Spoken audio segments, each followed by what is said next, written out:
La véritable raison pour laquelle tu n'es pas riche n'est pas le manque d'opportunités, c'est le manque de contrôle sur ton esprit. C'est aussi clair que ça. Avant de parler d'investissement, d'affaires ou de stratégie, tu dois affronter la racine du problème. Tes pensées sont un territoire indiscipliné, plein de bruit, d'anxiété, d'impulsion et de désirs qui te traînent. Et tant que ton esprit restera ainsi, l'argent va t'utiliser, te dominer et te briser. Pour construire la richesse, tu dois d'abord te construire toi-même. Les stoïciens l'ont compris dès le début. Marc Aurèle n'a pas gouverné un empire parce qu'il était physiquement fort, mais parce qu'il avait un esprit entraîné avec une précision chirurgicale. Sénèque ne conservait pas sa fortune par chance, mais parce qu'il avait de la clarté et de l'autodiscipline. Épictète, même en étant esclave, a compris que celui qui maîtrise son esprit ne peut pas être pauvre, car la véritable pauvreté est dans le désespoir, pas dans la poche. C'est la partie qui fait mal à accepter. La plupart des gens n'ont pas besoin de plus d'argent. Ils ont besoin de moins de chaos mental. Et cette vidéo va te laisser une leçon inconfortable mais nécessaire. Le désespoir repousse l'abondance. Chaque fois que tu agis avec anxiété, besoin ou manque, tu éloignes les opportunités. En revanche, lorsque tu développes le calme, la discipline, la direction et l'autodiscipline, l'esprit commence à travailler en ta faveur. Tu deviens quelqu'un qui ne cherche pas la richesse, mais qui l'attire par cohérence. La richesse est la conséquence finale de la maîtrise de soi, pas son remplacement. Ici, tu vas découvrir comment les principes les plus anciens du stoïcisme sont, en plein 21e siècle, les outils les plus intelligents pour créer la stabilité, la clarté et la prospérité. Non pas parce qu'ils te promettent de la magie, mais parce qu'ils t'obligent à te mettre en ordre. Et quand tu es en ordre, ta vie commence aussi à l'être. Reste jusqu'à la fin. Cette vidéo ne t'apprendra pas comment poursuivre l'argent. Elle t'apprendra comment devenir quelqu'un qui n'a pas besoin de le poursuivre jamais plus. Ici commence le vrai changement. 1. Maîtrise ton esprit. Imagine que ton esprit est une pièce pleine d'outils désordonnés. Chaque pensée jetée là, chaque peur non résolue, chaque désir impulsif, chaque insécurité accumulée, tout mélangé comme un chaos constant qui te fait trébucher encore et encore sans que tu t'en rendes compte. La plupart essaient de construire de la richesse dans ce désordre, comme ceux qui prétendent ériger une maison solide sur un terrain plein de débris. Et ensuite, ils se demandent pourquoi tout s'effondre autour d'eux. La vérité est directe et crue. Si tu ne maîtrises pas ton esprit, tu ne maîtriseras jamais ta vie, encore moins ton économie. Tu ne peux pas prendre des décisions de haut niveau si tu es pris dans des pensées de bas niveau. Maîtriser l'esprit n'est pas un concept mystique ni une jolie phrase pour motiver. C'est la compétence la plus rentable qu'un être humain puisse développer. Demande-toi combien de fois tu as perdu de l'argent, des opportunités ou du temps, simplement en agissant impulsivement, en pensant par peur ou en parlant par désespoir. L'esprit incontrôlé prend des décisions rapides, émotionnelles, maladroites et coûteuses. En revanche, l'esprit qui s'entraîne, l'esprit qui se discipline, l'esprit qui s'observe lui-même avant d'agir, commence à transformer la vie en un jeu plus clair et plus stratégique. Les stoïciens ne parlaient pas de la maîtrise de l'esprit comme d'un luxe spirituel, mais comme d'une nécessité pratique. Marc Aurèle avait le poids d'un empire sur ses épaules, et pourtant, il entraînait son esprit chaque jour comme s'il était un soldat se préparant pour la guerre. Sénèque avertissait que l'émotion incontrôlée est plus dangereuse que la pauvreté. Épictète enseignait qu'aucun homme ne peut être libre s'il ne contrôle pas sa propre tête. Il comprenait quelque chose que la plupart ne comprennent toujours pas. La richesse extérieure est subordonnée à la richesse intérieure. Si l'esprit est faible, tout le reste se brise. Maîtriser ton esprit signifie 3 choses. Observer, corriger et diriger. Observer, c'est te rendre compte quand tu penses par peur, manque ou impulsion. Corriger, c'est arrêter la pensée inutile, la remplacer, la rediriger, la rééduquer. Et diriger, c'est agir avec clarté, calme et intention, pas avec une réaction instantanée. C'est la base du contrôle de soi stoïcien et aussi la base de toute accumulation de richesses réelles. Parce que la plupart des gens perdent de l'argent non pas par manque d'intelligence, mais par excès de bruit intérieur. Si ton esprit vit dans le chaos, tout dans ta vie sera cher. Tes relations, tes décisions, tes erreurs, ton temps perdu, ton énergie gaspillée. Les gens pensent que maîtriser l'esprit est difficile, mais ce qui est difficile, c'est de continuer à vivre sans le faire. Ce qui est cher, ce n'est pas d'entraîner l'esprit, c'est de continuer à réagir avec la même impulsivité qui t'a freiné pendant des années. L'argent ne te rend pas libre, la discipline mentale le fait. L'argent ne te donne pas de pouvoir, la clarté le fait. L'argent ne te donne pas de stabilité, la maîtrise de soi le fait. Quand tu commences à contrôler ton esprit, quelque chose change. Tu ne cours plus après l'argent. Tu commences à penser à partir de l'abondance, pas de la faim. Tu arrêtes de mendier des opportunités et tu commences à les créer. Tu arrêtes d'agir par anxiété et tu commences à agir par direction. Un esprit maîtrisé n'est pas froid, il est précis. Il n'est pas rigide, il est ferme. Il n'est pas insensible, il est stratégique. Et c'est précisément pour cela qu'il attire la prospérité. Parce que celui qui maîtrise son esprit ne se sabote pas, ne désespère pas, ne se perd pas, ne se dévalue pas. Maîtrise ton esprit et l'argent cesse d'être un ennemi. Maîtrise ton esprit et la vie cesse de se sentir comme une bataille constante. Maîtrise ton esprit et tu commences à te déplacer avec le calme de celui qui sait exactement où il va. C'est le véritable point de départ. 2. Vis en dessous de tes moyens. L'argent est comme l'eau que tu essaies de retenir entre tes mains. Si tu serres trop fort par anxiété, elle s'échappe. Si tu ouvres trop la main par négligence, elle se perd aussi. La plupart des gens vivent ainsi, confondant liberté avec dépenser tout ce qui entre, confondant progrès avec paraître, confondant stabilité avec avoir des choses qu'ils ne peuvent pas se permettre. Vivre en dessous de tes moyens n'est pas de la pauvreté, c'est une stratégie. Et c'est l'une des décisions les plus intelligentes et les plus agressivement efficaces que tu peux prendre si tu veux construire une véritable richesse. Le problème est que la société te pousse à faire le contraire. Elle te dit d'acheter, de mettre à jour, d'avoir ce que les autres ont, de consommer pour te sentir suffisant, de dépenser pour te sentir vivant. Et chaque fois que tu tombes dans ce jeu, tu perds plus que de l'argent. Tu perds en clarté mentale. Car vivre au-dessus de tes moyens est une servitude émotionnelle déguisée en statut. C'est un piège conçu pour te maintenir éternellement au travail sans faire un seul pas vers ta liberté. Les stoïciens l'ont compris depuis des siècles. Sénèque, l'un des hommes les plus riches de Rome, choisissait de vivre simplement, sans dépendance, sans exagération, sans luxes inutiles. Il le faisait pour se rappeler que la véritable richesse n'est pas dans l'accumulation d'objets, mais dans l'absence de besoins. C'est la clé que peu de gens comprennent aujourd'hui. Celui qui a besoin de beaucoup est pauvre, même s'il a de l'argent. Celui qui a besoin de peu est libre, même avec moins de ressources. Vivre en dessous de tes moyens est un acte silencieux de pouvoir personnel parce qu'il te sort de la roue de la consommation désespérée et te place dans la position de celui qui décide, pas de celui qui se laisse entraîner. Vivre de manière stratégique ne signifie pas vivre limité.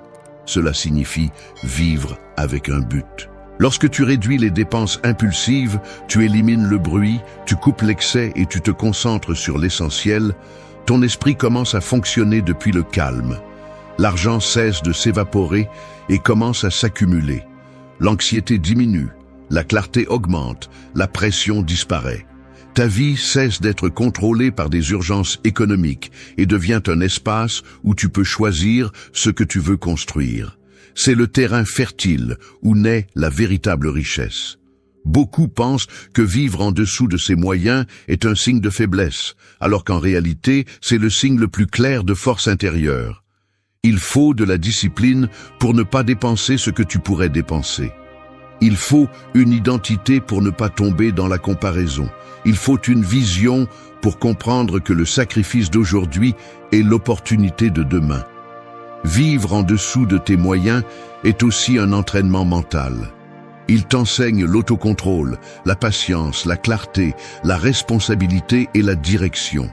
Il te force à différencier ce que tu veux de ce dont tu as besoin. Il te donne de l'espace pour investir en toi, pas dans des objets qui perdent de la valeur.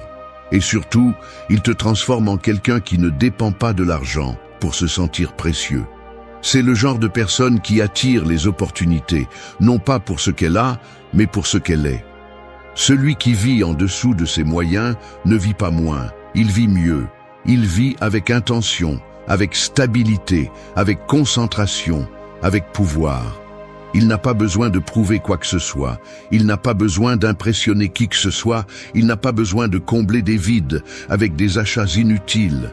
Il a le contrôle, il a le calme, il a la direction.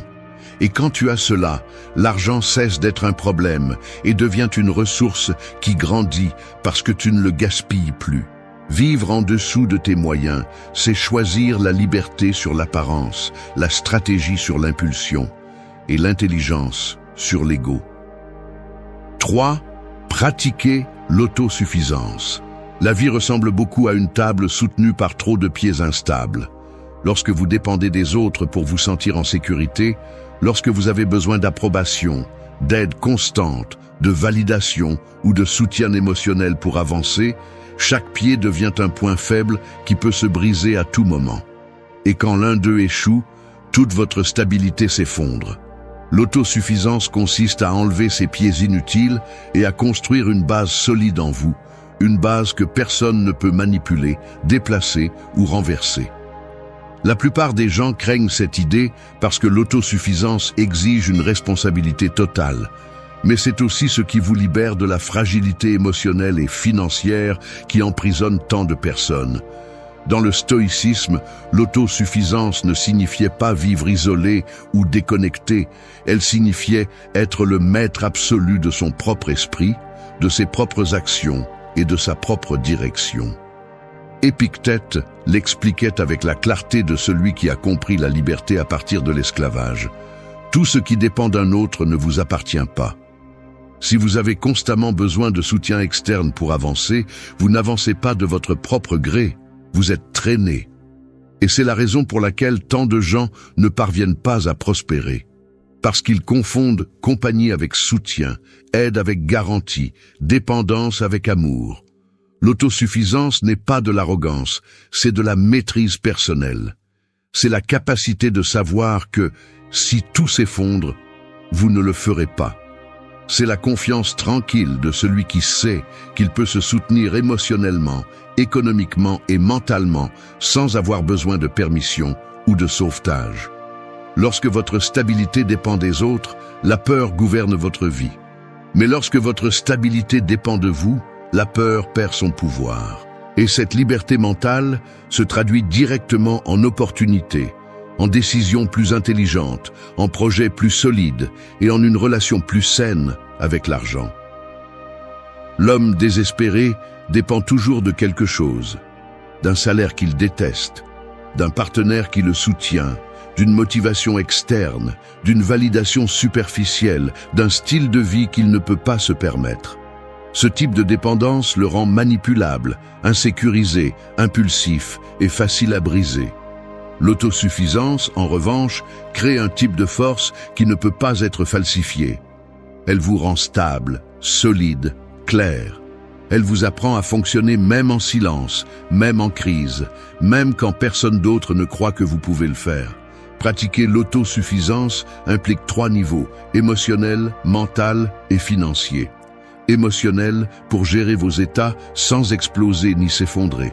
Mental pour soutenir des décisions difficiles sans chercher à ce que les autres pensent pour vous. Financier pour ne pas avoir besoin de prêts, de faveurs ou de bouées de sauvetage constantes qui vous laissent pris au piège dans des cycles interminables de dettes émotionnelles et économiques. Les stoïciens savaient que celui qui dépend trop finit par renoncer à son pouvoir. Et aujourd'hui, plus que jamais, c'est une vérité brutale que la plupart ignorent. L'autosuffisance vous apprend également à éliminer l'excès. Lorsque vous savez vous soutenir, Vous ne dépensez plus pour impressionner, vous n'achetez plus pour vous anesthésier, vous ne construisez plus votre identité à partir de ce qui est étranger. Vous investissez mieux, vous choisissez mieux, vous réagissez moins, vous pensez plus. Votre vie devient plus légère parce que vous ne portez plus le poids de plaire, de convaincre ou de prouver. Vous devenez quelqu'un qui n'a pas besoin, et c'est précisément pour cela que vous commencez à attirer. Parce que dans un monde plein de dépendances déguisées, l'indépendance réelle se ressent comme du pouvoir. Pratiquer l'autosuffisance n'est pas facile, mais vivre en dépendant de tout et de tous ne l'est pas non plus. Ce qui est difficile, ce n'est pas de se construire soi-même, c'est de continuer sans le faire. 4. Construis une valeur interne. Certaines personnes vivent comme des bâtiments avec une façade impressionnante, mais construits sur des fondations faibles.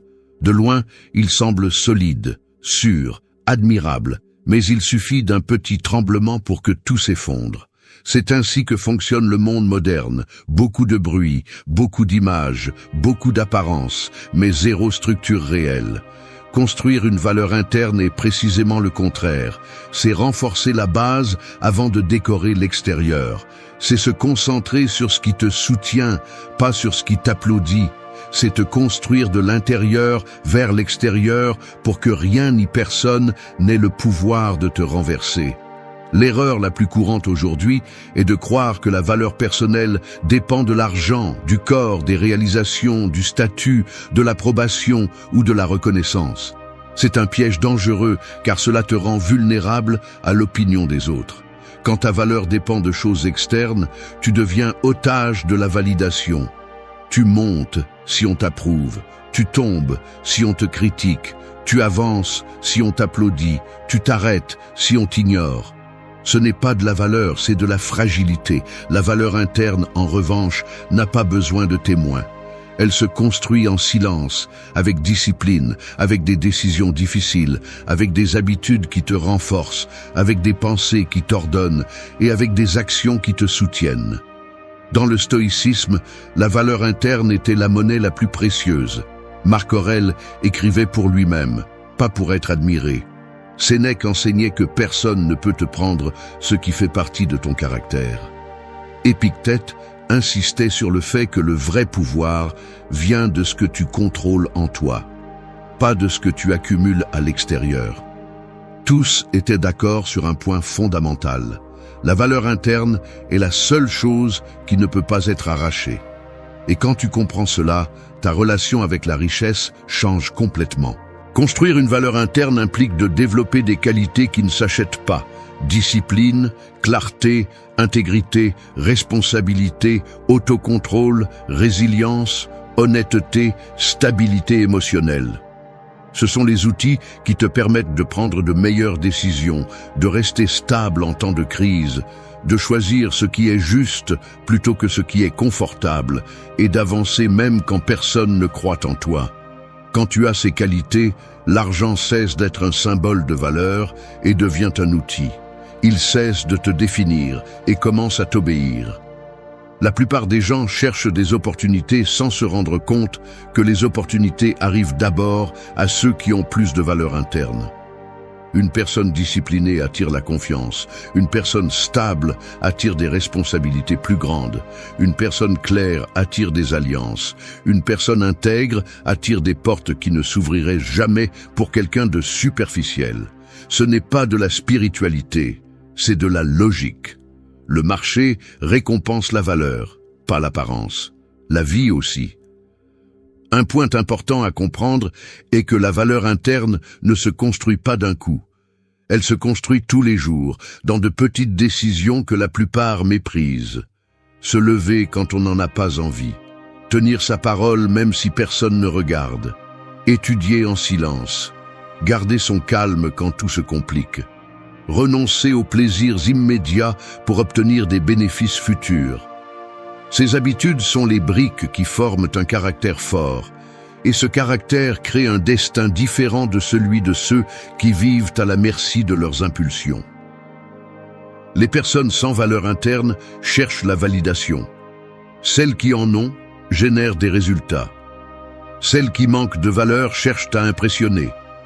Celles qui en ont préfèrent avancer. Celles qui n'ont pas de fondation vivent en réagissant. Celles qui ont une base solide agissent avec direction. Et cette différence, avec le temps, devient abyssale. 5. Éliminer le désespoir. Les gens se comportent comme quelqu'un qui essaie de tenir du sable avec des mains tremblantes. Plus il est nerveux, plus le sable lui échappe rapidement. Le désespoir fonctionne de la même manière. Plus vous le ressentez, plus il détruit ce que vous essayez d'obtenir. Et dans le monde de l'argent, c'est la loi la plus ignorée et la plus coûteuse qui existe. Le désespoir repousse les opportunités, effraie les portes, brouille l'esprit, vous fait prendre des décisions stupides et vous rend faible face à toute pression. Personne ne prospère en agissant à partir de l'urgence émotionnelle. Les gens font la même erreur encore et encore. Ils pensent qu'ils ont besoin de se déplacer rapidement, de stresser, d'insister, de pousser, d'exiger des résultats immédiats du monde. Mais cette anxiété n'est pas un élan, c'est du bruit. Et le bruit interne est l'ennemi numéro 1 de la prospérité. Les stoïciens le savaient. Sénèque disait qu'il n'y a rien de plus improductif qu'un esprit agité. Marc Aurèle répétait que l'esprit anxieux perd en précision. Épictète enseignait que le désir désespéré asservit. Pour eux, le calme n'était pas un confort, c'était une stratégie. Le désespoir, en revanche, est un saboteur silencieux qui vous mène directement à l'erreur. Le désespoir surgit lorsque votre esprit commence à croire que « si je n'obtiens pas cela maintenant, j'échouerai ». Cette pensée est un poison pur. Elle vous fait accepter des emplois médiocres par nécessité. Elle vous fait entrer dans des relations nuisibles par peur d'être seul. Elle vous fait signer des accords stupides juste pour sortir rapidement du problème. Elle vous fait dépenser pour ressentir un soulagement. Elle vous fait poursuivre l'argent comme on poursuit une ombre. Et tout ce qui naît du désespoir finit par coûter le double, briser le triple et durer la moitié. Éliminer le désespoir ne signifie pas devenir passif. Cela signifie récupérer du pouvoir. C'est prendre des décisions à partir de la clarté, pas de la faim. À partir de la direction, pas du manque. À partir de la stratégie, pas de l'impulsion. Le désespoir vous met en mode survie et personne ne construit de richesse à partir de cet état d'esprit. La survie ne vous laisse qu'au même endroit, respirant mais sans avancer, vivant mais sans progresser. Lorsque vous éliminez le désespoir, votre esprit s'ordonne. Et lorsque votre esprit s'ordonne, l'argent cesse de se sentir comme une course contre la montre et commence à apparaître comme un processus que vous pouvez naviguer calmement. Le désespoir vous fait voir la pénurie partout. Le calme vous permet de voir des opportunités que vous ignoriez auparavant. Le désespoir vous transforme en mendiant émotionnel et financier. Le calme vous transforme en quelqu'un qui décide, qui filtre, qui choisit ce qui lui convient et écarte ce qui ne sert pas. La vie vous traite différemment lorsque vous n'êtes pas désespéré. Les gens vous respectent davantage parce qu'ils ne vous voient pas dans le besoin. Les opportunités arrivent plus clairement parce que vous ne les forcez pas. Les décisions deviennent plus intelligentes parce qu'elles ne sont pas contaminées par l'anxiété. Et surtout, vous commencez à vous déplacer à partir d'un lieu plus conscient, plus mature et plus ferme. Éliminer le désespoir est un entraînement quotidien. Il consiste à observer quand votre esprit commence à s'accélérer sans raison, quand vous vous poussez par peur et non par intention, quand vous prenez des décisions parce que vous ne supportez pas l'incertitude. La discipline, l'autosuffisance, la clarté financière et la valeur interne que vous avez apprises dans les points précédents sont précisément ce qui vous permet d'éliminer le désespoir de votre système. 6. Réduis tes désirs. Les gens vivent comme un bateau avec trop de voiles ouvertes. Chaque désir agit comme une voile qui tire dans une direction différente. Une pousse vers le luxe, une autre vers la comparaison, une autre vers l'impulsion, une autre vers la validation, une autre vers le superficiel. Avec tant de voiles, le bateau n'avance pas. Il se balance simplement sans contrôle. Réduire les désirs, c'est abaisser les voiles inutiles pour que le bateau puisse enfin se déplacer vers un cap clair. La plupart confondent le fait de désirer moins avec le fait de se contenter, alors qu'en réalité, c'est l'une des décisions les plus puissantes qu'une personne qui veut construire de la richesse et une stabilité mentale peut prendre. Le monde actuel t'éduque à vouloir plus de tout, même de ce dont tu n'as pas besoin. Plus de vêtements, plus de technologie, plus de divertissement, plus de plaisir rapide, plus de distractions, plus d'objets qui promettent le bonheur et livrent le vide. Cette saturation de désir crée un esprit agité, anxieux et insatisfait, incapable de se concentrer sur l'essentiel.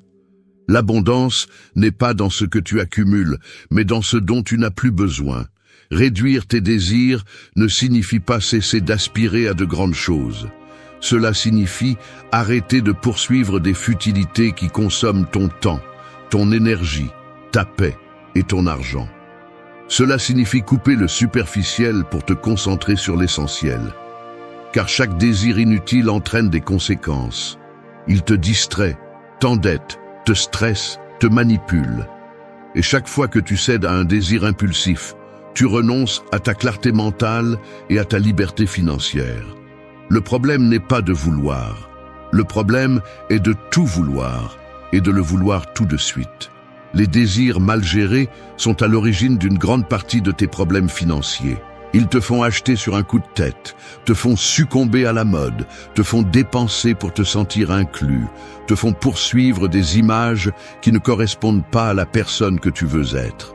Plus tu désires, plus tu deviens vulnérable à la comparaison, et plus tu deviens facilement l'esclave de la consommation. Moins tu désires, plus tu deviens stable et puissant. Les stoïciens l'appelaient la tempérance. Aujourd'hui, nous pourrions l'appeler l'intelligence émotionnelle appliquée à l'argent. Réduire tes désirs t'aide aussi à voir clairement ce qui compte vraiment. Quand tu élimines le bruit mental, les vrais objectifs restent. Quand tu élimines les impulsions, la stratégie apparaît.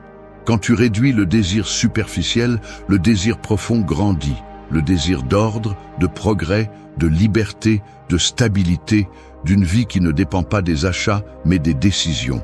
Et ce type de désir devient du carburant pour la discipline, pas un obstacle.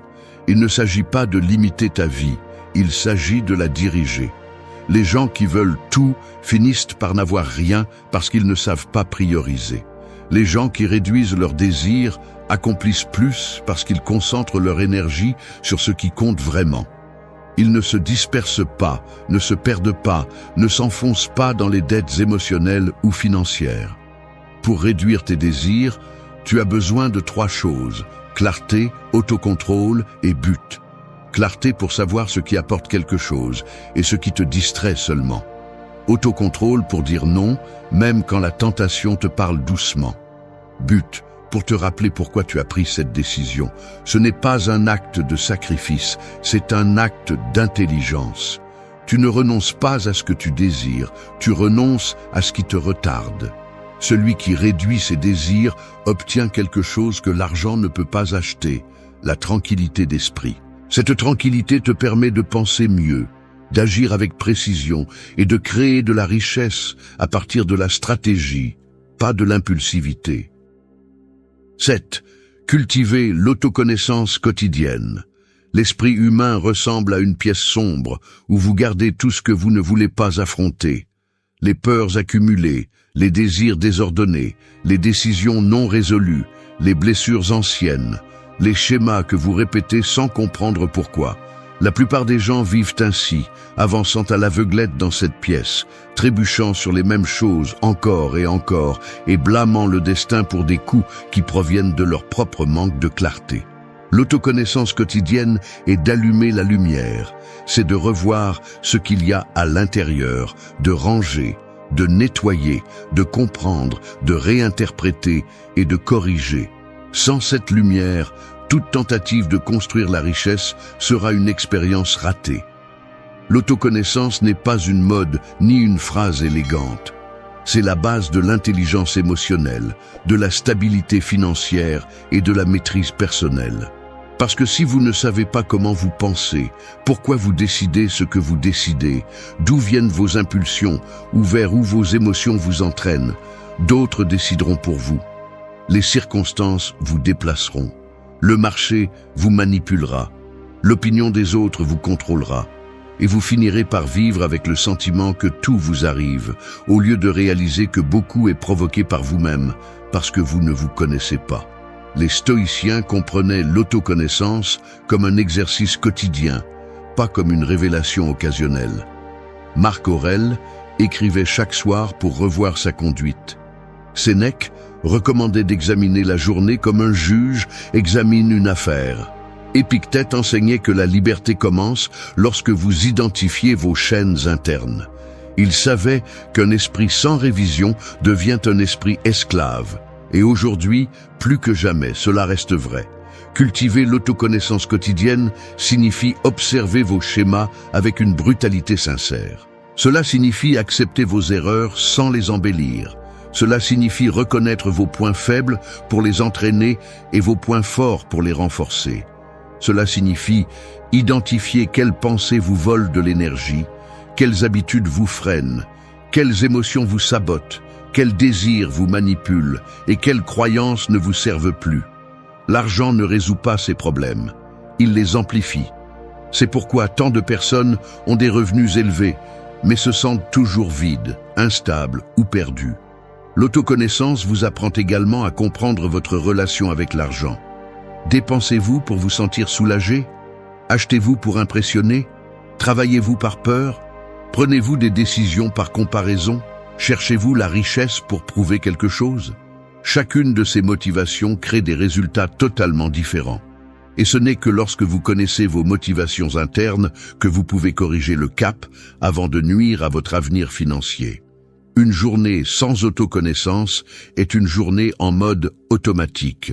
Et une journée en automatique est une journée dirigée par de vieilles habitudes qui vous éloignent de ce que vous dites vouloir. La croissance ne se produit pas d'un coup, elle se produit dans ces petits actes de révision, d'ajustement, de réflexion et de correction. C'est ce qui sépare ceux qui avancent de ceux qui répètent le même cycle année après année sans comprendre pourquoi leur vie ne change pas. Pour cultiver l'autoconnaissance, vous avez besoin de 3 pratiques fondamentales. La première, observez.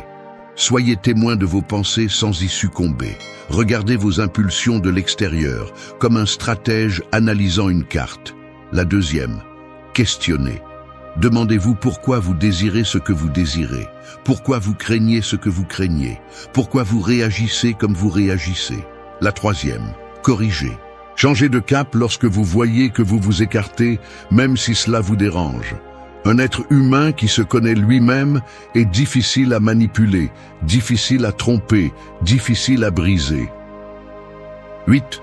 Investis d'abord en toi. Chaque personne porte une graine en elle. Certains l'arrosent, en prennent soin, la renforcent, la préparent à grandir. D'autres l'ignorent pendant qu'ils passent leur temps et leur argent à décorer le jardin des autres. C'est la différence silencieuse qui sépare ceux qui prospèrent de ceux qui stagnent. Investir d'abord en toi, c'est arroser ta graine avant d'aller admirer les arbres des autres. C'est renforcer la racine avant d'exiger des fruits. C'est comprendre qu'aucune croissance externe ne peut être soutenue si la croissance interne est abandonnée. La plupart commettent l'erreur de mettre le monde devant eux-mêmes. Ils dépensent en divertissement, mais pas en clarté mentale. Ils dépensent en apparence, mais pas en compétence. Ils dépensent en distraction, mais pas en connaissance. Ils dépensent en tout ce qui les éloigne de leur potentiel et évitent tout ce qui les rapprocherait de devenir des personnes précieuses. Cette contradiction est la raison pour laquelle tant de gens veulent la richesse, mais si peu sont prêts à devenir quelqu'un capable de la soutenir. Les stoïciens l'avaient bien compris. Sénèque disait que personne ne peut être riche s'il n'investit pas d'abord en sa vertu. Marc Aurèle investissait plus en son caractère qu'en toute autre chose. Épictète comprenait que l'éducation interne est la base de toute liberté. Ce principe est simple. L'investissement le plus rentable que tu peux faire est en la personne qui t'accompagne toute ta vie, toi-même. L'argent peut être perdu, les affaires peuvent faire faillite, les circonstances peuvent changer. Mais la connaissance, la discipline, la force intérieure et le caractère ne peuvent être arrachés. Investir d'abord en toi signifie renforcer ton esprit, ton corps, tes compétences et ta vision. Cela signifie dépenser dans ce qui te fait grandir, pas dans ce qui te distrait. Cela signifie mettre ton développement au-dessus de ton divertissement. Cela signifie arrêter d'acheter des choses pour impressionner et commencer à acquérir des outils pour progresser. Et ce n'est pas du romantisme, c'est de la stratégie pure. Parce que le monde actuel récompense ceux qui savent des choses, ceux qui résistent à la pression, ceux qui ont une clarté mentale, ceux qui contrôlent leurs émotions et ceux qui se connaissent profondément. Lorsque tu investis en toi, tes décisions s'améliorent, tes revenus s'améliorent, tes relations s'améliorent, ta discipline s'améliore, ta capacité à résoudre des problèmes s'améliore, ta vision de l'avenir devient plus nette. L'esprit s'élargit et commence à se déplacer avec précision. Le problème est que l'investissement en soi nécessite de la patience, tandis que dépenser pour le superficiel donne une satisfaction instantanée. Et c'est la raison pour laquelle la plupart des gens ne grandissent jamais. Ils choisissent la rapidité sur la valeur, le confort sur le nécessaire, l'immédiat sur le transcendant. La plus grande erreur est d'attendre d'avoir de l'argent pour investir en soi. La réalité est que tu commences avec ce que tu as. Un livre, un cours, un entraînement, une discipline quotidienne, une nouvelle habitude, une amélioration de ta routine, une pratique de réflexion, une décision qui te renforce. Chacun de ces investissements forme une version plus forte de toi, et cette version plus forte ouvre des portes que la version faible ne pourrait jamais ouvrir. Investir d'abord en toi signifie aussi t'entourer de meilleures idées, de meilleures habitudes, de meilleures conversations et de meilleures influences. Si tu t'entoures de bruit, ton esprit devient bruit. Si tu t'entoures de clarté, ton esprit devient clair. Tu ne peux pas grandir si ton environnement te tire vers le bas. C'est pourquoi investir en toi implique de choisir avec soin ce que tu consommes, ce que tu écoutes, ce que tu apprends et avec qui tu partages ton énergie. Les personnes qui osent investir en elles-mêmes deviennent dangereuses dans le bon sens. On dit que l'esprit humain est comme une pièce sombre pleine d'objets que tu crois connaître, mais que tu n'as jamais vraiment vus. Et la méthode socratique est cette lampe de poche qui, lorsque tu l'allumes, n'éclaire pas seulement la pièce. Elle te force aussi à regarder ce que tu préférerais ignorer. C'est pourquoi les questions ont un pouvoir que la plupart sous-estiment. Une réponse peut te rassurer, mais une question peut te détruire ou te libérer. Elle peut te sortir de l'auto-illusion, elle peut arracher une vérité que tu as cachée pendant des années, ou elle peut révéler ce que tu ne veux pas accepter. Les questions sont un outil de contrôle mental. Celui qui sait poser des questions sait voir plus profondément. Il sait lire les intentions, déchiffrer les incohérences, révéler les contradictions internes que les gens ne savent même pas qu'ils ont. La méthode socratique ne sert pas à manipuler ni à humilier. Elle sert à éveiller, elle sert à développer la clarté, le leadership, la présence, le pouvoir personnel et la connaissance de soi. Elle sert à faire de toi quelqu'un qui pense avec précision, qui écoute avec intention et qui parle avec un but. Mais je veux aussi que tu le comprennes dès le début. Cette méthode nécessite de l'éthique, elle nécessite de l'humilité, elle nécessite de la responsabilité. Parce que mal utilisée, elle peut devenir une manipulation émotionnelle. Bien utilisée, elle peut transformer des vies, des relations, des décisions et des chemins entiers. Alors si tu es ici, si tu veux vraiment apprendre cette méthode, prépare-toi. Nous allons entrer dans un territoire où beaucoup de gens ne veulent pas entrer, le territoire de l'honnêteté mentale, le territoire où tu arrêtes de réagir et commences à raisonner, le territoire où la clarté ne te vient pas. Tu la provoques. Et maintenant, si tu es prêt à apprendre à utiliser la méthode socratique comme un outil de pouvoir, de conscience et de transformation, allons-y avec les leçons. Cette fois, non pas pour débattre avec les autres, mais pour éclairer ta propre obscurité. 1. Questionne-toi avant de questionner. Parfois, l'esprit ressemble à une pièce pleine de miroirs déformants. Tu penses que tu vois la réalité, mais en vérité, tu ne vois que tes projections. tes peurs et tes interprétations. Et si tu n'es pas capable de le reconnaître, tu finiras par poser des questions à partir de la confusion, pas de la clarté. C'est pourquoi la première étape de la méthode socratique n'a rien à voir avec la confrontation à l'autre, mais avec le courage d'éclairer ce que tu as laissé dans l'ombre. Questionne-toi avant de questionner, car tu ne peux guider personne vers un niveau de conscience que tu n'as pas encore atteint. Avant de poser une question, demande-toi d'où vient ton envie de la poser. Cherches-tu à comprendre ou à gagner? Veux-tu éclaircir ou te sentir supérieur? Beaucoup de gens se trompent en pensant qu'ils ne font que poser des questions, alors qu'en réalité, ils attaquent sous couvert de curiosité. Ce type de question n'éclaire pas, elle blesse, elle ne réveille pas la conscience, elle génère de la résistance. Et le plus dangereux, c'est que si tes intentions sont contaminées, tes questions le seront aussi. La méthode socratique exige une honnêteté brutale envers toi-même, car un esprit plein de bruit finit par créer des questions qui ne servent pas à penser, mais à se battre. Cette partie est inconfortable, je le sais.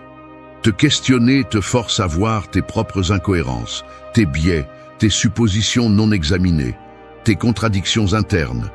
Elle te confronte à ce que tu n'as pas voulu accepter pendant des années. Mais c'est précisément là que réside le fondement de la maîtrise personnelle. Les leaders qui ont vraiment de l'influence ne sont pas ceux qui ont le plus de réponses, mais ceux qui osent examiner leurs propres questions. L'autosabotage commence quand tu te crois trop sûr de tes opinions. La croissance commence quand tu oses te demander « Et si je me trompais, pourquoi je pense ça? Qu'est-ce qui me motive vraiment ?» Quand tu te questionnes, tu découvres que beaucoup de tes réactions ne sont pas rationnelles, mais émotionnelles. Elles ne viennent pas de la logique, mais de la blessure. Beaucoup de ce que tu défends, tu le défends parce qu'au fond, ça te fait mal, pas parce que c'est vrai. Et si tu ne nettoies pas ce terrain intérieur, tes questions deviendront des armes que tu utilises pour te justifier, pas pour comprendre. La méthode socratique ne cherche pas à humilier les autres. Elle cherche à démanteler tes propres illusions en premier. C'est pourquoi ce point nécessite du courage, car celui qui ne peut pas s'examiner lui-même n'a pas non plus la capacité d'examiner l'esprit d'autrui sans faire de mal. Quand tu commences à te questionner, quelque chose change profondément. Ta façon de parler devient plus précise, plus consciente, plus directe. Tu arrêtes de réagir par impulsion et commences à répondre avec intention. Tu arrêtes d'utiliser des mots comme défense et commences à les utiliser comme des instruments de clarté. Tu découvres que beaucoup de tes certitudes étaient soutenues par des suppositions fragiles. Et quand tu renverses ces suppositions, ta véritable force naît. Pas la force d'imposer, mais la force de comprendre. Pas la force de l'ego, mais la force de la clarté. Seulement quand tu te connais, tu peux poser des questions qui ouvrent vraiment l'esprit de l'autre. Seulement quand tu as une clarté intérieure, tu peux détecter des incohérences externes sans tomber dans l'arrogance. Questionne-toi avant de questionner, car chaque question que tu poses en dit plus sur toi que sur la personne à qui tu la poses. Et si tu veux que tes questions transforment, tu dois d'abord te transformer toi-même. 2. Poser des questions sans confrontation. Un couteau peut couper des fruits ou blesser, tout dépend de la manière dont vous le tenez. Les questions fonctionnent de la même manière. Entre les mains d'une personne impulsive, elles deviennent des attaques déguisées en curiosité, mais entre les mains d'une personne consciente, elles deviennent de fines outils capables d'ouvrir l'esprit sans causer de dommages. C'est pourquoi ce deuxième point est essentiel. Poser des questions sans confrontation ne signifie pas affaiblir votre force, cela signifie la diriger intelligemment. La plupart des gens parlent pour s'imposer, très peu parlent pour comprendre. Et celui qui pose des questions calmement a toujours plus de pouvoir que celui qui répond sur la défensive. Lorsque vous posez des questions sans confrontation, quelque chose de curieux se produit. L'autre personne cesse de se sentir acculée et commence à réfléchir. Elle baisse sa garde, cesse de protéger son ego et devient capable de regarder sa propre idée sous un nouvel angle. C'est l'effet socratique. Socrate ne battait personne, il faisait simplement en sorte que la personne se confronte à ses propres contradictions. Et il y parvenait parce qu'il n'attaquait pas, ne défiait pas, ne provoquait pas. Il posait simplement des questions avec une présence ferme, sérieuse, calme.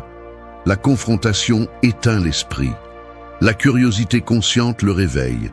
Ce point exige une discipline émotionnelle. Cela signifie contrôler le ton, la posture, l'intention, la vitesse. Il ne s'agit pas de rester silencieux ni d'être passif, il s'agit d'utiliser votre voix comme un outil de précision. Celui qui pose des questions de manière agressive provoque un combat. Celui qui pose des questions avec clarté provoque une réflexion. Et la différence entre les deux ne réside pas dans les mots, mais dans l'esprit avec lequel vous les prononcez. Vous pouvez dire « Pourquoi penses-tu cela » de deux manières, l'une qui sonne comme une attaque et l'autre qui sonne comme une invitation. Le contenu est le même, mais l'impact est complètement différent. Cette méthode vous oblige à comprendre que lorsque vous confrontez, le cerveau de l'autre passe en mode défense. Cette personne ne veut pas analyser, elle veut se protéger. Elle ne veut pas penser, elle veut survivre au coup. Et dans cet état, aucun changement n'est possible. Mais lorsque vous posez des questions avec sérénité, cette personne respire. Et en respirant, la tension diminue. Et lorsque la tension diminue, la possibilité de penser plus clairement apparaît. C'est pourquoi ceux qui maîtrisent ce point n'ont pas besoin d'élever la voix ni de s'engager dans des discussions interminables. Ils parlent moins, mais ils accomplissent plus. Ils posent peu de questions, mais chaque question frappe exactement là où elle doit. Ce point est également utile pour vous-même. Lorsque vous apprenez à poser des questions sans vous confronter, vous cessez de vous punir pour vous. Vous commencez à vous demander quelle partie de moi a créé ce résultat. Au lieu de dire « je n'aurais pas dû le faire », vous demandez « quelle croyance m'a poussé à agir ainsi ?» Et c'est une compétence que très peu de personnes développent, car elle nécessite de la maturité, de la fermeté et de l'autocontrôle. Poser des questions sans confrontation n'est pas une faiblesse, c'est une stratégie. C'est la maîtrise émotionnelle, c'est l'intelligence interpersonnelle, c'est savoir que vous n'avez pas besoin de gagner une discussion, vous avez besoin d'ouvrir un espace mental. Si vous voulez que quelqu'un voie son erreur, ne le frappez pas avec, amenez-le là avec curiosité. Si vous voulez que quelqu'un réfléchisse, ne le mettez pas au coin, accompagnez-le. Mais accompagnez-le avec fermeté, sans perdre votre autorité, sans affaiblir votre position. La méthode socratique ne cherche pas la soumission, elle cherche la clarté. Et la clarté n'apparaît que lorsque l'ego cesse de se sentir attaqué. C'est pourquoi ce point est si puissant. Parce que lorsque vous posez des questions sans confrontation, vous n'obtenez pas seulement des réponses plus honnêtes, vous construisez également du respect. 3. Révèle l'hypothèse cachée. Comme une ombre qui est toujours derrière toi, mais que tu remarques rarement, c'est ainsi que fonctionnent les hypothèses. Tu marches avec elles, tu parles à partir d'elles, tu prends des décisions basées sur elles, et pourtant tu ne les vois pas. Nous portons tous des idées que nous ne remettons jamais en question, des croyances que nous acceptons sans preuve, et des conclusions que nous répétons parce qu'elles semblent confortables. Dans chaque conversation, derrière chaque argument et au fond de chaque émotion, il y a une hypothèse qui soutient tout ce que la personne dit. Et la méthode socratique t'apprend à trouver cette ombre invisible. Non pas pour l'exposer avec cruauté, mais pour débloquer des niveaux de clarté que très peu atteignent. Révéler l'hypothèse cachée est comme tirer le rideau d'une pièce qui a toujours été dans la pénombre. Soudain, tu vois la poussière. Tu vois les objets déplacés, tu vois ce que tu ignorais auparavant. Il n'est pas surprenant que beaucoup de gens préfèrent garder le rideau fermé. Questionner une hypothèse, c'est questionner la base de leur identité, de leur ego, de leur monde mental. C'est pourquoi ce troisième point est si puissant, mais aussi si délicat. Tu ne peux pas entrer en frappant. Tu ne peux pas pointer du doigt comme si tu avais toutes les réponses. Tu ne peux que guider avec précision pour que la personne elle-même puisse voir ce qui soutenait sa pensée sans le savoir. Chaque fois que quelqu'un affirme quelque chose avec force, demande-toi quelle idée il suppose pour soutenir cette affirmation.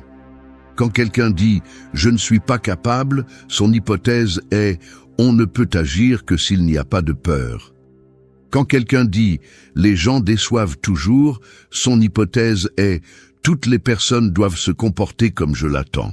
Quand quelqu'un insiste sur le fait qu'il n'a pas le choix, son hypothèse est « les décisions difficiles ne comptent pas comme des décisions ». C'est de cela qu'il s'agit, ne pas seulement écouter les mots, mais ce que ces mots révèlent derrière. L'erreur de beaucoup est de répondre à la surface. Quelqu'un te dit « je ne peux pas changer » et tu t'épuises à essayer de le motiver. Mais le vrai problème est en dessous dans l'hypothèse qui soutient cette phrase. C'est pourquoi la méthode socratique ne confronte pas ce qui est visible, elle confronte ce qui est invisible. Et elle le fait avec une simple question. Qu'est-ce que tu dois supposer pour que ce que tu dis soit vrai? Cette question a le pouvoir de briser des structures mentales entières. Elle ne crie pas, elle n'humilie pas, elle ne provoque pas. Mais elle ouvre une fissure dans l'idée rigide et permet à la lumière d'entrer. Ce point te sert aussi à toi-même. Tes insécurités ont des hypothèses, tes peurs ont des hypothèses. Tes schémas répétitifs ont des hypothèses que tu n'as jamais osé affronter. Chaque fois que tu te dis « je ne suis pas assez », demande-toi ce que tu supposes. Chaque fois que tu te dis « je n'arrive jamais à ce que je veux », demande-toi quelles règles absurdes tu appliques sans t'en rendre compte. Chaque fois que tu te convaincs que ça ne vaut pas la peine d'essayer, cherche ce que tu acceptes comme vérité sans preuve.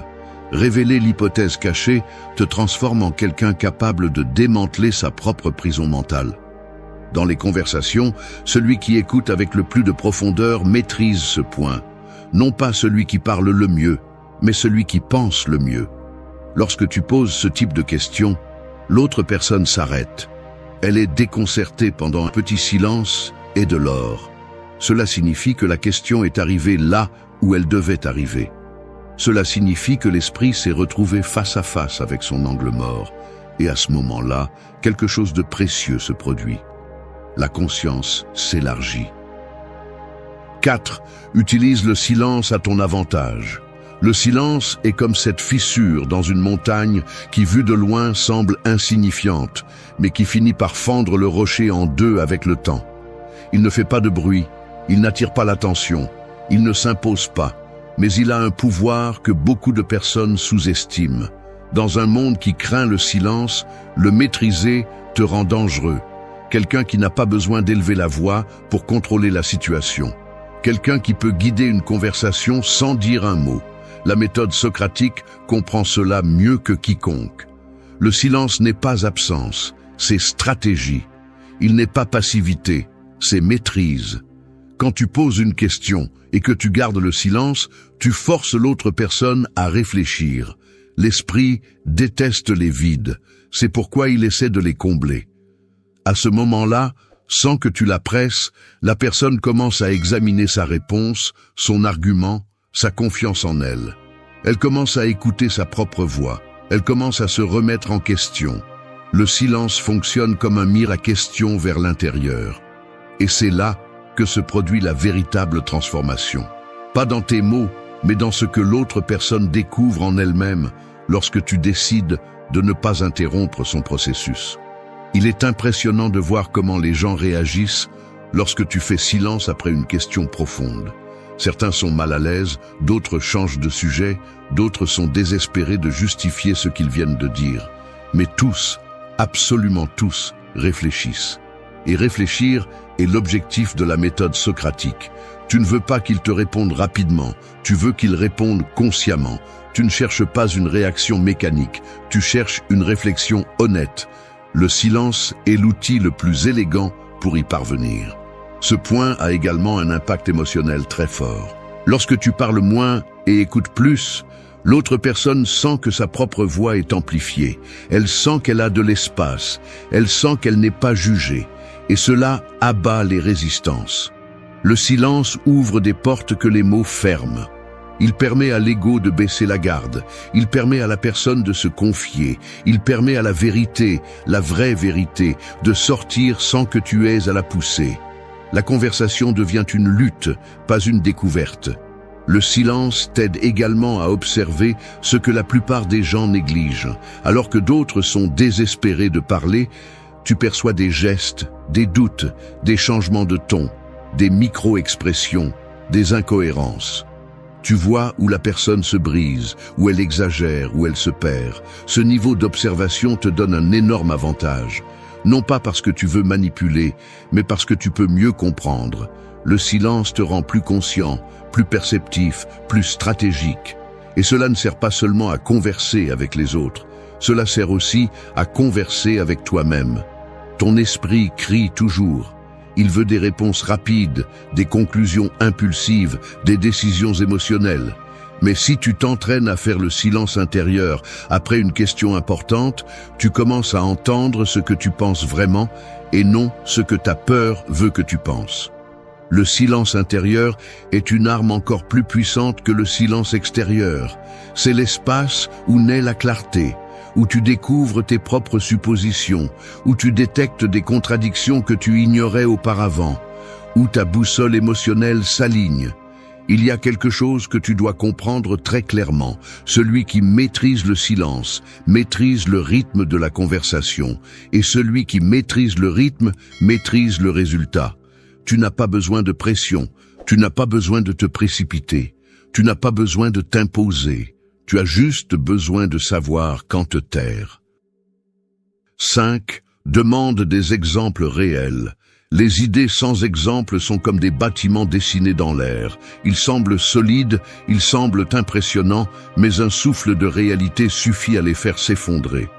Beaucoup de gens parlent avec assurance parce qu'ils ne mettent jamais à l'épreuve ce qu'ils disent. Ils ne le ramènent jamais sur terre. Ils ne le confrontent jamais à des faits concrets. La méthode socratique comprend cela, et c'est pourquoi l'un de ses outils les plus puissants est des exemples réels. Lorsqu'une personne doit démontrer ce qu'elle affirme avec quelque chose qu'elle a vécu, fait ou vu, la vérité apparaît sans filtre. Demander des exemples réels, c'est comme allumer un projecteur dans une pièce où il n'y avait que des mots. On voit immédiatement ce qui est solide et ce qui est fantaisie. Lorsqu'une personne a une croyance rigide et que vous lui dites « Donne-moi un exemple concret où cela s'est produit », elle ne peut plus se cacher derrière des généralisations. Elle doit utiliser la réalité. Et la réalité ne ment pas. La réalité coupe comme le tranchant d'un rasoir tout ce qui n'a pas de fondement. Ce point est essentiel car les gens ont tendance à parler à partir d'hypothèses émotionnelles, pas de faits. Ils disent « Cela arrive toujours. Personne ne te soutient. Tout est injuste. Les gens ne changent jamais. » Ce sont de grandes phrases, des phrases dramatiques, des phrases confortables pour justifier ce qu'ils ressentent. Mais lorsque vous demandez un exemple réel, le discours change. L'esprit est obligé d'atterrir. Et dans cet atterrissage, beaucoup d'auto-illusions se dissipent. Vous n'attaquez pas la personne, vous lui demandez de marcher sur un terrain solide au lieu de voler dans des nuages illusoires. En posant cette question, observez comment l'autre personne réagit. Certains mettent du temps à répondre car ils n'avaient jamais analysé leur discours. D'autres commencent à hésiter parce qu'ils se rendent compte qu'ils n'ont pas de preuves, seulement des impressions. D'autres changent de sujet parce qu'ils ne veulent pas regarder la fragilité de leur argument. Et d'autres, les plus honnêtes, sont surpris de réaliser qu'ils exagéraient. Demander des exemples réels ne détruit personne. Cela détruit les fausses idées qui maintiennent les gens piégés. Ce point est également crucial pour votre propre connaissance de soi. Lorsque vous vous entendez penser « je n'arrive jamais à rien », demandez-vous « quand exactement cela s'est-il passé ?» Lorsque vous pensez « je suis toujours rejeté », demandez-vous « toujours » ? Dans quelle situation concrète ? Lorsque vous dites « je ne peux pas changer », demandez-vous « à quel moment ai-je vraiment essayé et échoué ?» Vous verrez que beaucoup de vos croyances reposent sur quelques souvenirs que votre esprit a transformés en absolus. Et si vous faites tomber ces absolus, vous commencez à reprendre le pouvoir. Demander des exemples réels expose également les incohérences. Si quelqu'un dit que quelque chose arrive toujours, mais ne peut donner qu'un exemple isolé, vous avez déjà une piste claire. S'il affirme que tout le monde pense quelque chose, mais ne peut donner un seul cas vérifiable, vous savez déjà qu'il parle à partir de l'insécurité, pas de l'évidence. Et s'il défend une idée avec beaucoup d'émotion mais aucun fait, vous avez compris que vous êtes face à une narration personnelle, pas à une vérité universelle. C'est là le véritable impact de la méthode socratique. Séparer ce que nous ressentons de ce qui est. Dans le leadership et les relations, cette compétence est extrêmement utile. Elle évite les malentendus, coupe les drames, arrête les discussions inutiles et oblige tout le monde à penser avec précision. Dans les décisions importantes, demander des exemples réels vous permet de distinguer ce que quelqu'un croit de ce qu'il a réellement vécu. 6. Détecte les incohérences. L'esprit humain fonctionne comme une machine avec des câbles cachés. De l'extérieur, tout semble ordonné, mais à l'intérieur, beaucoup de câbles sont croisés. Lorsqu'une personne parle, ces câbles sont exposés. Certaines idées vont à droite, d'autres à gauche, et souvent ce qu'elles disent ne correspond pas à ce qu'elles font réellement, pensent ou ressentent. Détecter les incohérences, c'est apprendre à voir ce câblage interne. Non pas pour juger, mais pour comprendre où se trouve le court-circuit qui empêche l'esprit de fonctionner clairement. Chaque fois qu'une personne soutient deux idées qui ne peuvent coexister en même temps, l'incohérence apparaît comme une fissure. Et cette fissure est le point le plus puissant pour appliquer la méthode socratique. Les incohérences n'ont pas besoin d'être attaquées, elles ont juste besoin d'être éclairées. Lorsque vous posez des questions avec précision, la personne elle-même se rend compte que ce qu'elle a dit auparavant contredit ce qu'elle dit maintenant. C'est un choc mental révélateur. Elle ne le ressent pas comme une agression, elle le ressent comme un réveil. Détecter les incohérences, c'est comme regarder deux pièces d'un puzzle qui ne s'emboîtent pas. Vous pouvez les voir pendant des années sans le remarquer, mais au moment où quelqu'un vous montre la forme, vous ne pouvez plus l'ignorer. Ce point exige une attention profonde, car l'incohérence n'apparaît pas toujours dans les mots. Parfois, elle se manifeste dans le ton, dans la rapidité avec laquelle une personne change d'argument, dans la manière dont elle évite de répondre à une question directe, dans la façon dont elle se contredit sans s'en rendre compte. L'esprit est habile pour protéger ses illusions, mais les incohérences sont des fissures qu'il ne peut pas cacher. Ce point vous entraîne également à écouter avec précision. Beaucoup de gens écoutent pour répondre, mais très peu écoutent pour comprendre. Lorsque vous écoutez vraiment, vous vous rendez compte que la plupart des gens ne parlent pas à partir de la logique, ils parlent à partir de l'émotion. Ils disent une chose quand ils sont calmes et une autre complètement différente quand ils se sentent menacés. Ils promettent une chose et en font une autre. Ils exigent ce qu'ils ne pratiquent pas. Ils affirment ce qu'ils ne vivent pas. Les incohérences sont des indicateurs clairs que quelqu'un est pris au piège dans sa propre narration. La question socratique idéale pour une incohérence est simple. Comment cela peut-il être vrai si tu as dit le contraire auparavant? Vous n'attaquez pas, vous ne ridiculisez pas, vous ne haussez pas la voix. Vous ne faites que mettre les deux pièces devant la personne. Et quand vous le faites, quelque chose d'inévitable se produit. L'esprit commence à se réorganiser. La personne est obligée de choisir laquelle des deux idées est réelle et laquelle est une illusion qu'elle utilisait pour protéger son ego. Certaines personnes restent silencieuses, d'autres se justifient, et d'autres finissent par admettre que quelque chose en elles ne correspond pas. Cette reconnaissance est l'une des avancées les plus puissantes qu'une conversation peut provoquer. Détecter les incohérences transforme également la relation que vous avez avec vous-même. Beaucoup de vos décisions ratées sont nées d'incohérences internes. Vous voulez changer, mais vous répétez les mêmes excuses. Vous voulez quelque chose de nouveau, mais vous agissez avec les vieilles habitudes. Vous dites que vous êtes prêt, mais vous continuez à vous saboter. Vous dites que vous ne voulez pas vivre dans la peur, mais vous prenez des décisions basées sur elle. Si vous ne détectez pas vos propres incohérences, vous vivrez en conflit avec vous-même sans comprendre pourquoi. Chaque fois que vous vous dites quelque chose, demandez-vous si vous le soutenez par des faits. Chaque fois que vous désirez quelque chose, demandez-vous si vos actions vont dans cette direction. Si cela ne correspond pas, c'est là votre point faible. 7. Regardez du point de vue de l'autre. Regarder une situation sous un seul angle, c'est comme observer une grande ville depuis la fenêtre d'une petite pièce. Vous pensez comprendre la carte complète, mais vous ne voyez qu'un coin, une rue, une ombre de ce qui existe vraiment. L'autre perspective est la porte qui vous permet de sortir de cette pièce étroite. L'ouvrir n'est pas toujours confortable, car elle vous oblige à accepter que votre vision n'a jamais été absolue. Mais celui qui maîtrise la méthode socratique comprend quelque chose d'essentiel. La vérité se trouve presque jamais dans ce que vous croyez, mais dans ce que vous ne voyez pas encore. Regarder du point de vue de l'autre ne signifie pas se rendre, ni s'humilier, ni affaiblir votre position. Cela signifie l'élargir. Cela signifie accepter que votre expérience n'est pas la seule, que votre histoire n'est pas la seule, que votre logique, bien qu'elle vous semble impeccable, peut être soutenue par des souvenirs, des préjugés ou des blessures qui vous empêchent de voir la réalité complète. Ce point vous oblige à lâcher votre fierté et à entrer dans un territoire où peu de gens osent entrer. Le territoire où vous écoutez sans préparer votre réponse, où vous observez sans vous défendre et où vous posez des questions sans vouloir gagner. La méthode socratique est impitoyable car elle vous confronte à vos propres limites.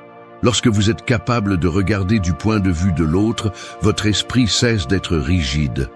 Un esprit rigide discute. Un esprit flexible comprend. Et comprendre ne faiblit pas votre position, elle la renforce, car elle vous permet d'évaluer si vraiment face à d'autres angles ou s'il n'était solide que dans votre bulle personnelle. La plupart des conflits existent parce que les gens ne savent pas regarder de l'autre côté. Ils s'accrochent à leur version comme si c'était une vérité divine et bloquent toute possibilité de voir une autre interprétation. Ce point est aussi un outil stratégique. Lorsque vous posez une question du point de vue de l'autre, la personne a l'impression que pour la première fois, quelqu'un veut vraiment la comprendre. Ce simple geste abaisse les défenses, diminue les tensions et ouvre des portes que la confrontation n'ouvrirait jamais. Des questions comme « Comment le vois-tu de ton point de vue ? Qu'est-ce qui te fait penser ça ? Comment cela se ressent-il de ton expérience ?» semblent simples, mais ont un effet profond. Non pas parce qu'elles sont douces, mais parce qu'elles obligent la personne à s'écouter elle-même depuis un endroit plus clair. Regarder du point de vue de l'autre vous protège également de l'auto-tromperie. Souvent, vous êtes sûr que vos décisions sont correctes, jusqu'à ce que vous vous demandiez comment elles apparaîtraient si vous étiez à l'extérieur en train de vous regarder. Cette distance mentale révèle des contradictions, des erreurs et des opportunités de croissance que vous ne verriez jamais depuis votre position habituelle.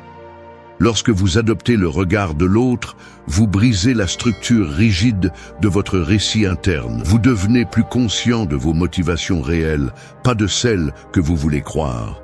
Ce point ne consiste pas à justifier qui que ce soit, mais à comprendre l'architecture complète de la situation. Une personne qui agit de manière impulsive le fait peut-être parce qu'elle interprète la réalité à partir de la peur. Quelqu'un qui répond avec agressivité le fait peut-être parce qu'il se sent petit. Quelqu'un qui évite une conversation difficile le fait peut-être parce que son histoire est pleine d'abandon. Voir du point de vue de l'autre ne transforme pas les autres, cela vous transforme. Cela fait de vous une personne plus sage, plus difficile à provoquer, plus difficile à manipuler et beaucoup plus forte émotionnellement. Lorsque vous utilisez ce point pour poser des questions, les conversations deviennent profondes plutôt que superficielles. 8. Question pour éveiller la conscience. La conscience humaine est comme une pièce où la lumière n'entre que par une fente. Tu crois cette fente jusqu'à la transformer en une fenêtre complète. Elle ne pousse pas, ne brise pas, ne force pas. Elle fait simplement quelque chose de profondément transformateur. Elle invite à regarder. Poser des questions pour éveiller la conscience, c'est utiliser des mots comme des clés qui ouvrent des portes internes que la plupart gardent fermées par peur, confort ou ignorance. Et quand cette porte s'ouvre, même pour quelques secondes, rien n'est plus pareil. Poser des questions qui éveillent la conscience ne signifie pas poser des questions compliquées ni paraître un philosophe distant. Cela signifie toucher la vérité sans agresser. Cela signifie aller droit au but, sans détruire la sensibilité de l'autre. Cela signifie regarder l'âme de la conversation et la diriger vers un éveil que la personne n'avait pas réussi à atteindre seule. Ce point est le cœur de la méthode socratique. Ici, tu ne poses plus de questions pour gagner en clarté, tu poses des questions pour provoquer l'évolution, pour allumer cette étincelle qui oblige l'esprit à se regarder avec plus d'honnêteté. Les questions qui éveillent la conscience partagent toujours une caractéristique. Elles obligent à penser en dehors de la narration habituelle. Elles déroutent, elles arrêtent, elles brisent les schémas. Des questions comme « Quelle partie de toi choisit cela ? Qu'est-ce que tu crains qui se passe si tu changes ? Qu'est-ce que tu évites vraiment de voir ? Comment sauras-tu que ce que tu crois est vrai ? Quelle autre possibilité n'envisages-tu pas ?» Ce ne sont pas des questions douces. Ce sont des questions qui traversent la surface et frappent directement la racine. Et pourtant, elles ne confrontent pas. Elles sont fermes sans être violentes. Elles sont directes sans être blessantes. Ce type de question est puissant parce qu'il expose la vérité interne que la personne a gardée cachée, même pour elle-même. Les gens vivent en pilote automatique, répétant des décisions, des schémas et des croyances, sans prendre le temps de réfléchir. Quand tu poses une question qui éveille la conscience, tu interromps ce pilote automatique, tu l'arrêtes, tu l'obliges à regarder sa direction, et à ce moment-là, la personne cesse de réagir et commence à réfléchir. Ce changement est le véritable impact de la méthode socratique. Ce point transforme aussi profondément la façon dont tu te comprends toi-même. Quand tu te confrontes honnêtement à tes propres questions, tu commences à éveiller ta propre conscience, te demander « Qu'est-ce que je cherche vraiment ? Pourquoi est-ce que je continue à répéter cela ? Qu'est-ce que j'ai besoin d'apprendre de cette situation ?» N'est pas confortable, mais c'est essentiel. Parce que la conscience ne grandit pas quand tu te justifies, elle grandit quand tu te confrontes à partir d'un lieu de courage et de clarté. La méthode socratique appliquée à l'intérieur est plus puissante que celle appliquée à l'extérieur, car elle t'oblige à voir ce que tu as évité pendant des années.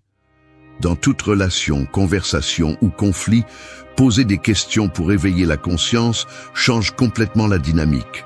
Au lieu de critiquer, tu guides. Au lieu de discuter, tu éclaires. Au lieu de pousser, tu invites. Et quand tu guides à partir de cet endroit, l'autre personne se sent vue sans se sentir attaquée. Elle se sent accompagnée, pas soumise. La conscience s'éveille quand quelqu'un ose regarder ce qu'il a toujours évité. Et tes questions servent de lanterne pour rendre ce moment possible. Éveiller la conscience ne signifie pas convaincre. Cela ne signifie pas t'imposer. Cela signifie ouvrir des chemins internes que la personne ne savait même pas qu'ils existaient. Parfois, la bonne question est celle qui brise une croyance limitante qui était là depuis des années.